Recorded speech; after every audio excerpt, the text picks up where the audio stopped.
저녁 우리 주신 하나님 말씀은 구약 시편 제59편입니다. 시편 59편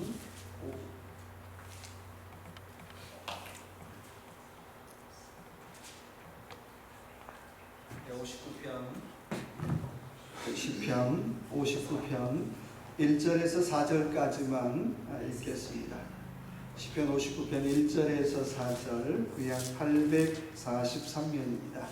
나머지 나중에 읽도록 하겠습니다. 59편 1절에서 4절입니다. 같이 읽겠습니다. 나의 하나님이여, 나의 원수에게서 나를 건지시고 일어나 치려는 자에게서 나를 높이 드소서. 악을 행하는 자에게서 나를 건지시고 피 흘리기를 즐기는 자에게서 나를 구원하소서. 그들이 나의 생명을 내하려고 엎드려 기다리고 강한 자들이 모여 나를 치려하오니 여호와여, 이는 나의 잘못으로 말미암이 아니요 나의 죄로 말미암음도 아니로도소이다. 내가 허물이 없으나 그들이 달려와서 스스로 준비하오니 주여 나를 도우시기 위하여 깨어 살펴주소서. 아멘.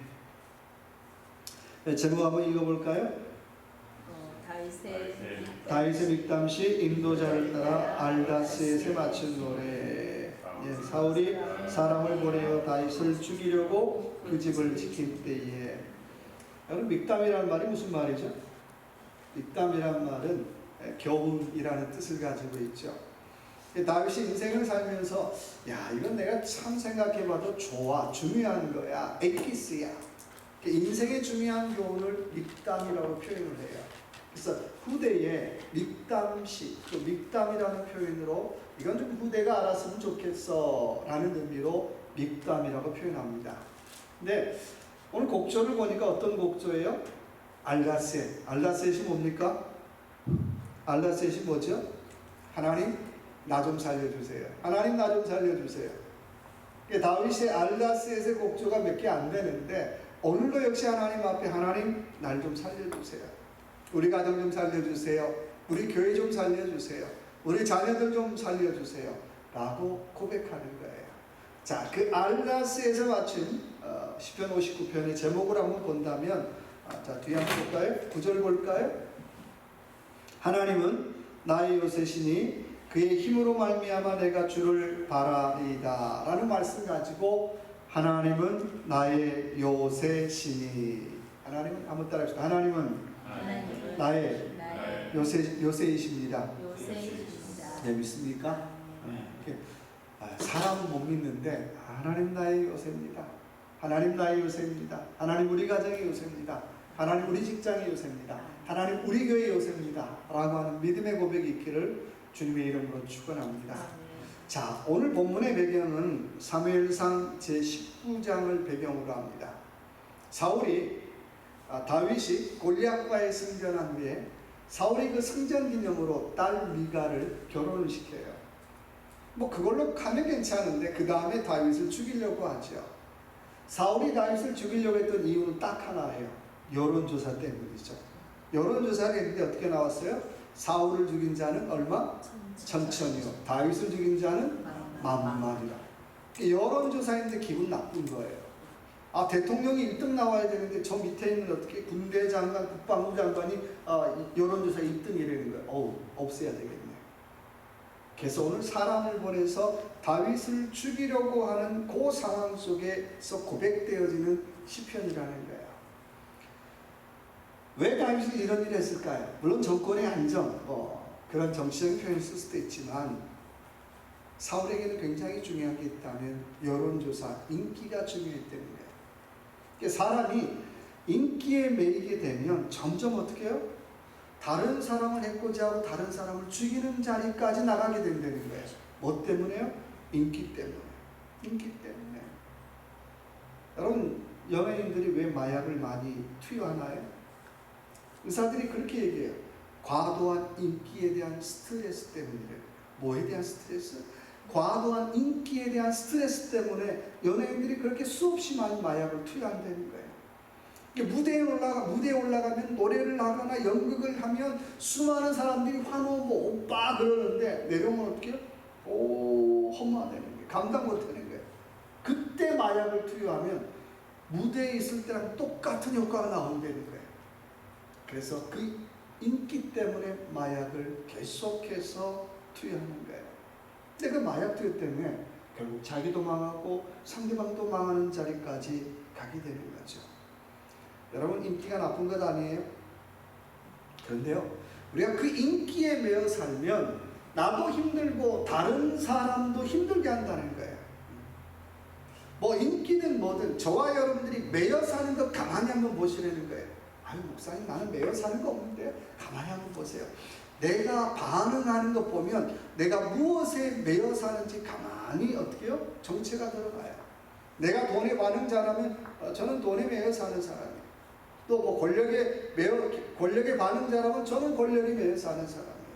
그러니까 내가 지금 반응하는 거 가만히 보면 내가 매여 사는 것의 정체를 알 수 있어요. 근데요, 내가 매여 사는 것, 이 모든 것들을 사회학적 용어로 표현한다면 뭐라고 표현할 수 있을까요? 심리학적으로 중독이에요. 중독. 그 좋은 거 아니? 좋은 것이든 나쁜 것이든 중독이라는 거예요. 바로 그런 상황 속에서 사울은 인기에 중독되어, 또 사람들이 수없는 많은 사람들이 그렇게 중독되어 살아가는 상황 속에서 다윗은 오늘 고백하는 말이 뭡니까? 9절의 말씀, 하나님은 어떻게 해요? 나의 요새시니 내가 주를 바라나이다. 하나님은 뭐라고요? 나의 요새시니 내가 주를 바라나이다 라고 고백하고 있어요. 하나님을 요새로 삼는 인생의 특징이 있다면 뭐 해야 될까요? 내가 주를 바라나이다. 나는 주를 바라보지도 않고 나는 하나님은 나의 요새시요. 천만의 말씀 만만의 공덕이에요. 그런 거 없어요. 내가 하나님을 바라볼 때에 하나님은 나의 요새임을 고백할 수 있는 거예요. 내가 주님을 바라볼 때에 주님은 나의 요새입니다라고 고백할 수 있는 거예요. 그렇잖아요. 내가 주님을 가까이 하는 사람이 고백하는 표현이 하나님은 나의 요새입니다라고 고백할 수 있다라고 하는 것입니다. 원하기는 이 자리에는 저와 여러분 다시 한번 하나님은 나의 요새입니다. 그리고 내가 주님을 가까이 합니다. 내가 주님을 바라봅니다라고 고백할 수 있는 저와 여러분의 삶이 되시길 주님의 이름으로 축원합니다. 자, 오늘 본문 말씀 보니까요. 먼저 시작을 보니까 2절에 보니까 악인들의 특징이 나와요. 악인들의 특징. 2절의 말씀 보니까 악을 행하는 자에게서 나를 건지시고 라고 표현하고 있어요. 자, 세상에 많은 악인들이 있는데 그 악인들의 특징이 있어요. 1절 한번 볼까요? 하나님 나의 하나님이여 나의 원수에게서 나를 건지시고 일어나 치려는 자에게서 나를 어떻게 해요? 높이 드소서라고 말씀하고 있어요. 자, 악인의 첫 번째 특징이 있다면 어떤 사람요? 치려한다는 거예요. 시골 말이죠. 맥없이 시비 거는 거. 맥없이 시비 거는 거. 말로 치고 행동으로 치고 자꾸 어떻게 시비 거는 거. 악인들의 특징이 그렇다는 거예요. 근데 그 사람이 어떻게 잘 되면 더 많이 치려고 할 거 아니에요. 여러분, 그러니까는 살면서 나는 누가 한 번도 나 말로 친 적이 없어. 그건 조금 이상한 거예요. 근데 나는 좀 잘 살아보려고 하는데 왜 이렇게 말로 많이 치지? 행동으로 많이 치지? 당연한 거예요. 당연한 거예요. 그러니까 악인들의 첫 번째 특징이 있다면 말로 치든 행함으로 치든 자꾸 어떻게 자꾸 치려고 하는, 자꾸 시비 거는 게 첫 번째 악인의 특징이 되는 거예요. 두 번째는 악을 행하는 자에게서 나를 어떻게 해요? 건지시고 피 흘리기를 즐기는 자에게서 나를 구원하소서라고 말씀하고 있어요. 자, 두 번째 악인의 특징이 뭡니까? 뭘 좋아해? 이렇게 피 흘리는, 진짜 피도 피지만 다른 사람에게 뭐 하는 거 좋아해요? 다른 사람의 상처에 대해서 별로 어떻게 해요? 부담 가지지 않는 거예요. 말로 행동으로 다른 사람들 상처 주는 거에 대해서 별로 어떻게 해요? 별로 어떻게 해요? 이상하게 생각하지 않아. 내비둬. 다른 사람들 상처받는 거에 대해서 별로 생각하지 않는 거예요. 악인의 두 번째 특징이죠. 세 번째 악인의 특징이 있다면, 3절의 말씀 보니까 뭐라고 해요? 그들이 나의 생명을 어떻게 해요? 해하려고 라고 말씀하고 있어요. 세 번째 악인의 특징이 있다면 해하려고 해요. 진짜 죽이는 것일 수도 있지만 마음으로 내 마음을 덜커다가 어떻게 낙심하기도 하고 나를 절망하기도 하고 나를 실망하기도 하고 나를 잡아뜨리기도 하는 것이 악인의 특징이 되는 거예요. 근데 4절의 말씀 보니까 오늘 다윗이 잘못한 게 있어요, 없어요? 네. 잘못한 거 없다라고 표현하고 있어요. 나 잘못한 것도 없는데. 네, 여러분, 인생은 늘 이런 오해가 따라다녀요. 늘 이런 어떻게 해요? 치료하고 상처를 주고 나를 잡아뜨리려 하는 일들이 늘 많다는 거예요. 사울이 왜 그랬을까요? 뭐 때문에? 다윗을 경쟁 상대로 여겼기 때문에, 나의 라이벌로 여겼기 때문에 그랬다는 거예요. 그러나 다윗 입장에서 보면 사울은 경쟁 상대였을까요? 한 번도 경쟁 상대가 아니었을 거예요. 한 번도. 사울은 늘 어떻게 다윗을 죽이려고 칼을 갈 때마다 어떻게 해요? 다윗은 거꾸로 사울을 향하여 어떻게 해요? 칼을 가는 게 아니라 은혜를, 축복을, 은혜를 자꾸 빌어줬다는 거예요. 이게 사울 입장에서는 다윗이 라이벌이야, 없어져야 되는데, 다윗 입장에서 사울은 어떻게 해요? 아니에요. 사울은 틈만 나면 다윗을 죽이려고 했잖아요. 여러분, 한 사람의 인생이 틈만 나면 다른 사람 죽이려고 한다고 생각해 보세요. 그 사람의 인생이 행복할까요? 절대 행복하지 않죠. 절대 행복하지 않죠. 그 사람을 죽일 수 있는지는 모르겠는데 그 사람의 인생 역시 어떻게 해요? 행복할 수 없다는 거예요. 내가 그 사람을 죽이기 전에 누가 먼저 죽을까요? 내 마음이 먼저 죽지 않겠어요? 내 마음이 먼저 강팍해지는 거예요. 내 마음이 먼저 악해지는 거예요. 내 마음이 먼저 바늘귀 하나 꽂을 자리가 없이 그렇게 딱딱하게 강팍해지는 거예요. 그래야 어떻게 해요? 내가 그 사람을 죽일 수 있지 않을까요? 멀쩡하게 못 죽이는 거예요. 멀쩡하게. 내가 그 사람을 죽이기 전에 먼저 내 마음이, 내 심령이 죽어지기 시작하더라는 거예요.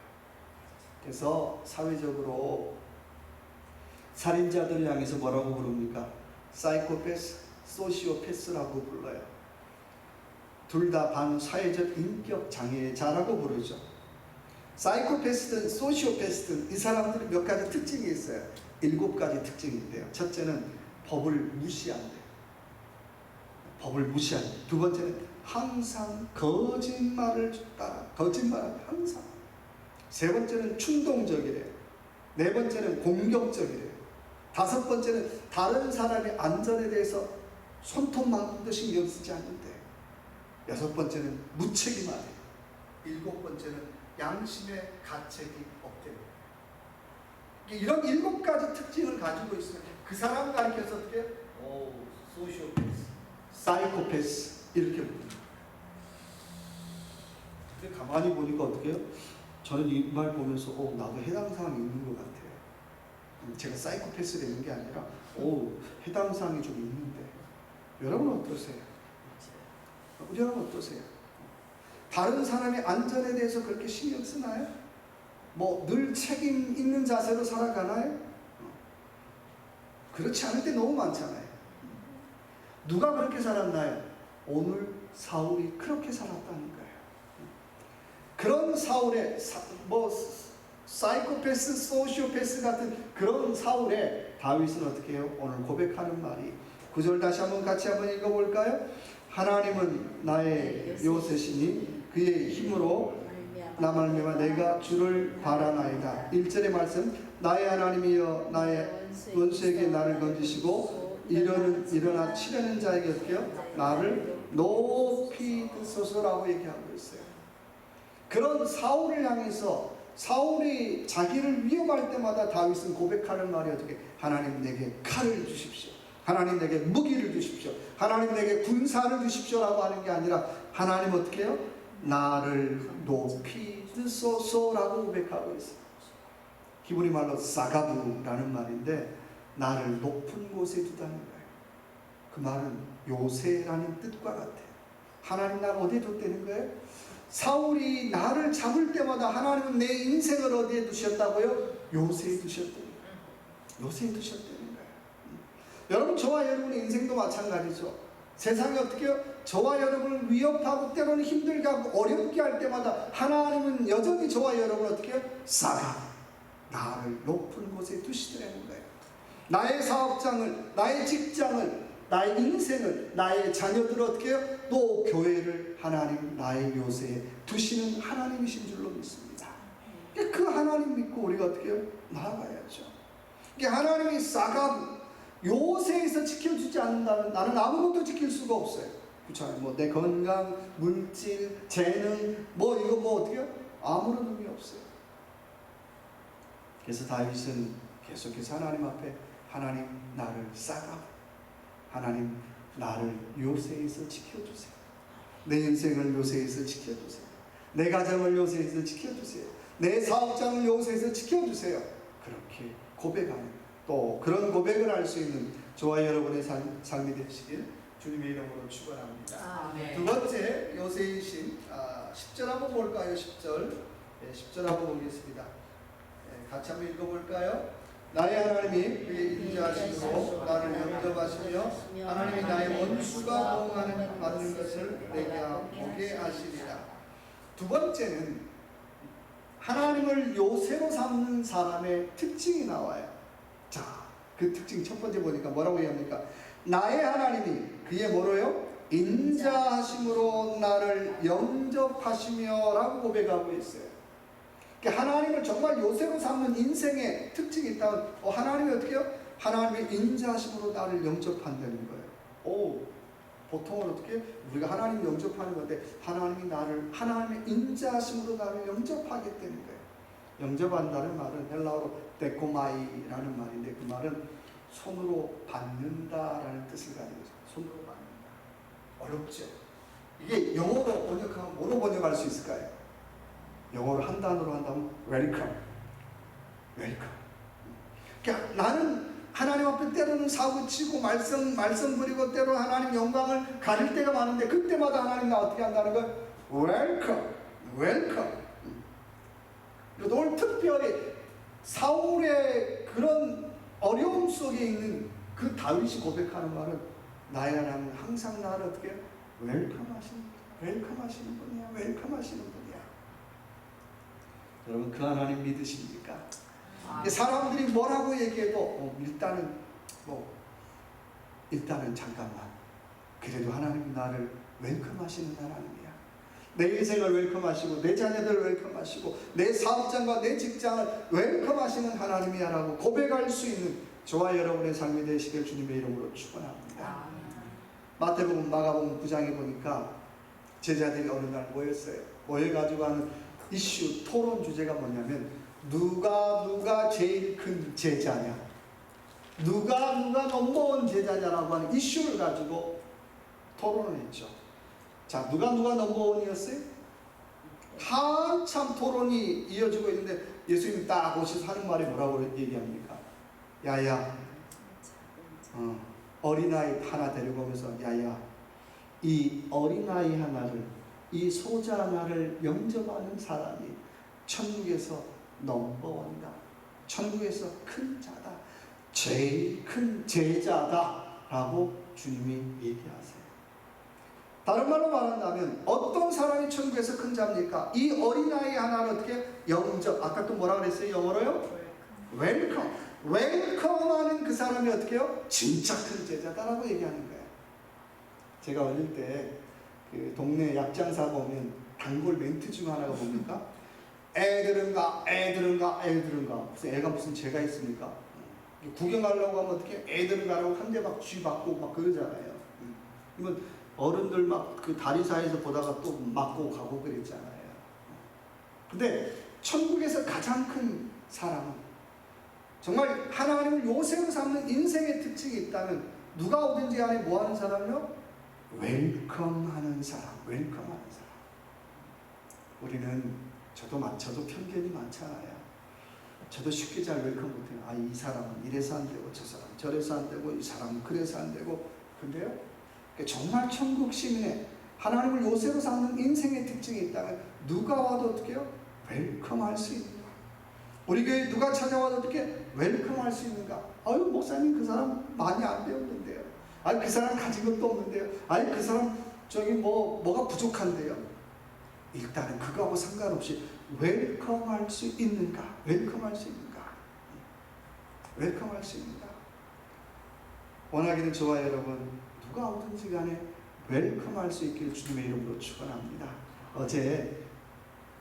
어젠가요? 제가 이 건너편에 엘도라도라고 하는 그 가구점이 하나 생겼어요. 제가 가구점 홍보하려고 그런 게 아니고요.